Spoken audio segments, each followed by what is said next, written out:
Olá pessoal, sejam bem-vindos novamente ao nosso curso de Jogo Responsável, aqui no canal de Fred Azevedo. Sou Rafael Ávila, psicólogo que trabalha diretamente com pessoas com dependência no jogo. Nessa aula, vamos abordar um pouco sobre as boas práticas que as casas de apostas podem adotar no seu mecanismo para facilitar e aumentar a eficácia do programa de jogo responsável, evitando que seus usuários entrem num ciclo de compulsão e ajudando a ver seus usuários como humanos e não apenas como consumidores dos seus produtos. Uma das práticas mais importantes que as casas podem adotar é o mecanismo de autoexclusão da conta. A autoexclusão da conta parte do princípio de que o usuário tem total controle e autonomia de decidir quando vai parar de jogar e que isso não depende da vontade das casas de apostas. Facilitar a autoexclusão da conta, delimitando um tempo específico, como autoexclusão por um mês, um ano, vários anos ou até de uma forma definitiva, humaniza seus usuários e incentiva que eles tomem a consciência e tenham a prática nas suas mãos. As casas de apostas devem oferecer esse mecanismo sem maiores dificuldades, de preferência tendo uma área específica para isso, não necessariamente tendo que passar por um suporte ou um atendimento especializado. Isso facilita com que, no momento de sobriedade, o jogador com problemas tome uma decisão e tenha essa decisão respeitada. Algumas casas de apostas utilizam de mecanismos como autoexclusão com o tempo sem acesso. Isso não é uma boa prática e isso não ajuda no controle da compulsão do usuário. Se o usuário conseguisse ficar 3 meses sem acessar a casa, não seria necessário ele solicitar a autoexclusão. A autoexclusão é uma forma de valorizar o usuário e respeitar a sua vontade no momento de sobriedade, antes de uma fase de compulsão. É importante valorizar a vontade do seu usuário e não a vontade da casa de apostas. Vincular a autoexclusão com um tempo sem acesso ou um tempo sem depósito não respeita a vontade do usuário e dificulta que ele tenha controle do seu jogo. A autoexclusão permite que, em um momento de decisão e sobriedade, o jogador voluntariamente encerre sua participação no jogo, diminuindo os problemas que já podem ter sido acarretados em sua vida. Esse período de afastamento contribui para que o usuário evite momentos de compulsão, impulsão e aposte de uma maneira irresponsável.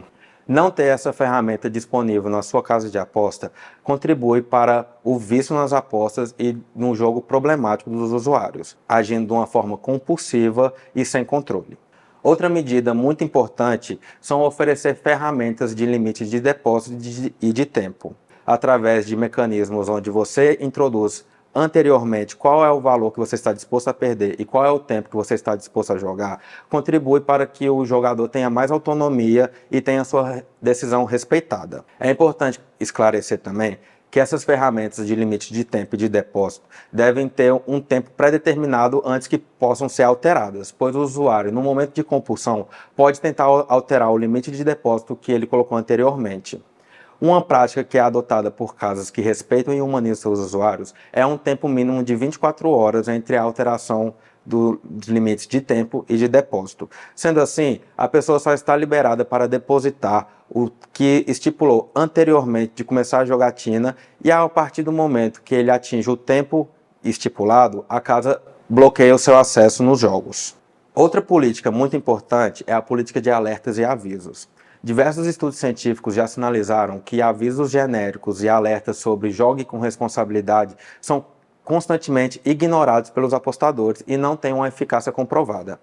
Alertas específicos baseados no comportamento daquele jogador, baseado no histórico que ele apresentou, nas configurações de limites que ele colocou, são muito mais eficazes e direcionados. O ideal é fornecer lembretes regulares a respeito do comportamento do jogo, analisar diferenças no tempo gasto e no tamanho dos depósitos realizados. Qualquer comportamento que destoe do comportamento do padrão do usuário deve ser comunicado imediatamente, de preferência através de atendentes e de suporte especializado, e não apenas mensagens pré-programadas. Outra prática fundamental para respeitar os usuários é a orientação e o aconselhamento e encaminhamento para grupos de apoio. As casas devem contar com suportes treinados e especializados para resolver demandas relacionadas ao jogo, além de manter parceria com grupos de apoio para realizar um encaminhamento desses usuários para os grupos. A falta de especialização e de treinamento por parte do suporte pode acarretar em problemas mais graves e disparar gatilhos nos usuários que podem chegar em condições mais drásticas a que estavam anteriormente. É muito importante que a casa mantenha esses aconselhamentos e um suporte treinado para receber esse tipo de gente, inclusive ter treinamentos específicos para lidar com questões do jogo responsável, o vício nas apostas e até a prevenção ao suicídio.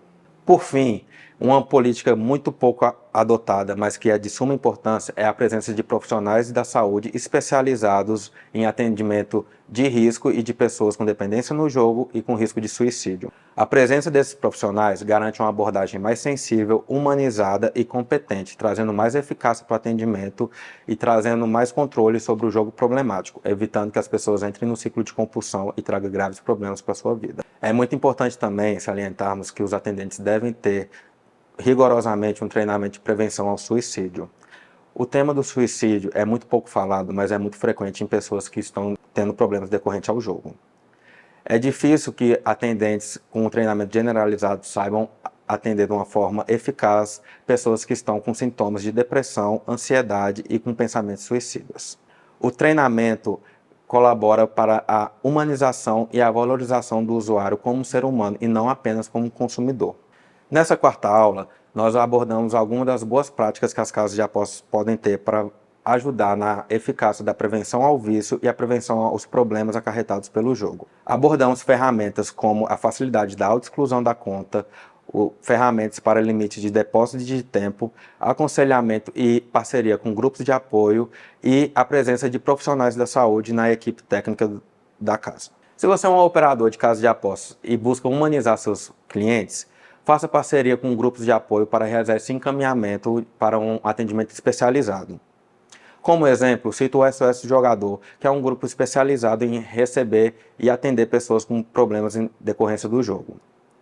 Busque na descrição desse vídeo o atendimento com os administradores do grupo para fechar uma parceria e ajudar a atender pessoas com demandas relacionadas ao jogo. Cada medida citada é projetada para criar um ambiente seguro e sustentável do cenário das apostas no Brasil. Na próxima aula, discutiremos os potenciais problemas mentais acarretados pelo jogo e como podemos lidar com eles. Vejo vocês lá. Até a próxima.